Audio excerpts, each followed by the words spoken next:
ભૌતિક સંતુલનની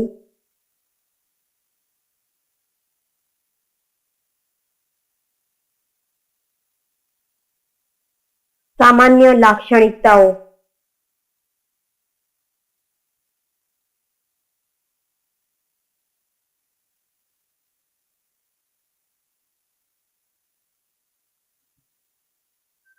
સૌથી પહેલું જોઈએ આપણે, નિયત તાપમાને બંધ પ્રણાલીમાં જ સંતુલન શક્ય છે. નિયત તાપમાને બંધ પ્રણાલીમાં જ સંતુલન શક્ય છે.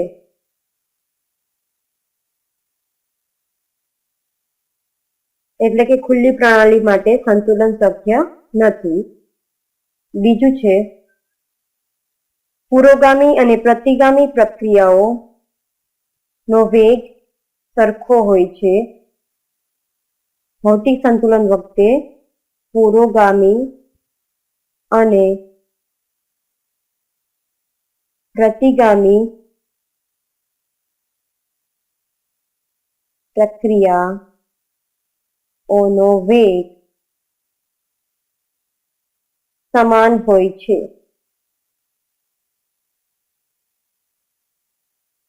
તેમાં સંતુલન ગતિશીલ છે.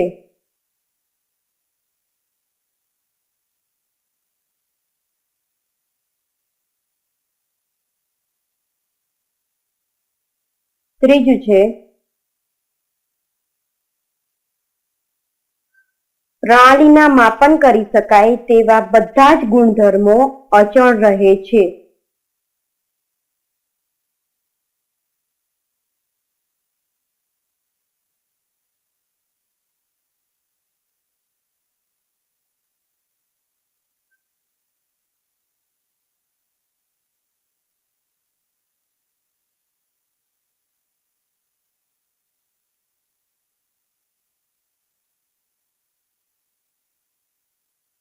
ચોથું છે, ભૌતિક પ્રક્રમ માટે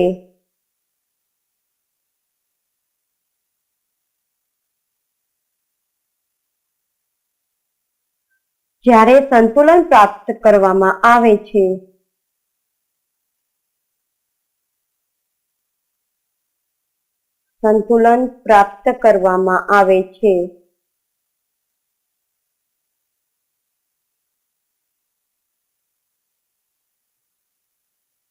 ત્યારે નિયત તાપમાને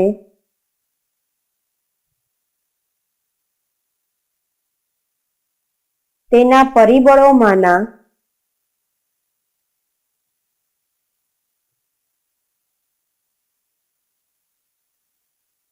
એકનું મૂલ્ય અચળ રહે છે.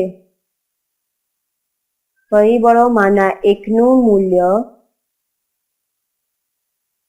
અચળ રહે છે. અને પાંચમી લાક્ષણિકતા છે, કોઈપણ તબક્કે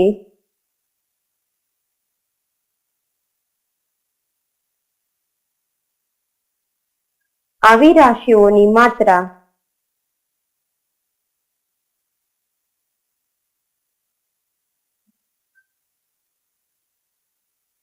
સંતુલને પહોંચતા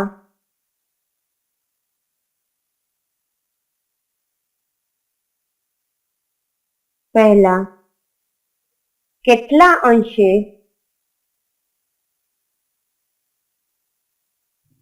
ભૌતિક પ્રક્રમ આગળ વધેલ છે તે દર્શાવે છે. ભૌતિક પ્રક્રમ આગળ વધેલ છે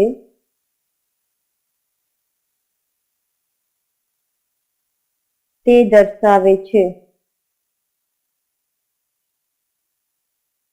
ફરીવાર આપણે જોઈશું, ભૌતિક સંતુલનની સામાન્ય લાક્ષણિકતાઓ. નિયત તાપમાને બંધ પ્રણાલીમાં જ સંતુલન શક્ય છે. પુરોગામી અને પ્રતિગામી પ્રક્રિયાઓનો વેગ સમાન છે, એટલે કે રેટ ઓફ ફોરવર્ડ અને રેટ ઓફ ક્રિએશન રિવર્સ બંને સમાન છે, તેમાં સંતુલન ગતિશીલ છે. ત્રીજું છે પ્રણાલીમાં માપન કરી શકાય તેવા બધા જ ગુણધર્મો અચળ રહે છે. ચોથું, ભૌતિક પ્રક્રમ માટે જ્યારે સંતુલન પ્રાપ્ત કરવામાં આવે ત્યારે નિયત તાપમાને તેના પરિબળોમાંના એકનું મૂલ્ય અચળ રહે છે અને કોઈ પણ તબક્કે આવી રાશિઓની માત્રા સંતુલને પહોંચતા પહેલા કેટલા અંશે ભૌતિક પ્રક્રમ આગળ વધેલ છે તે દર્શાવે છે.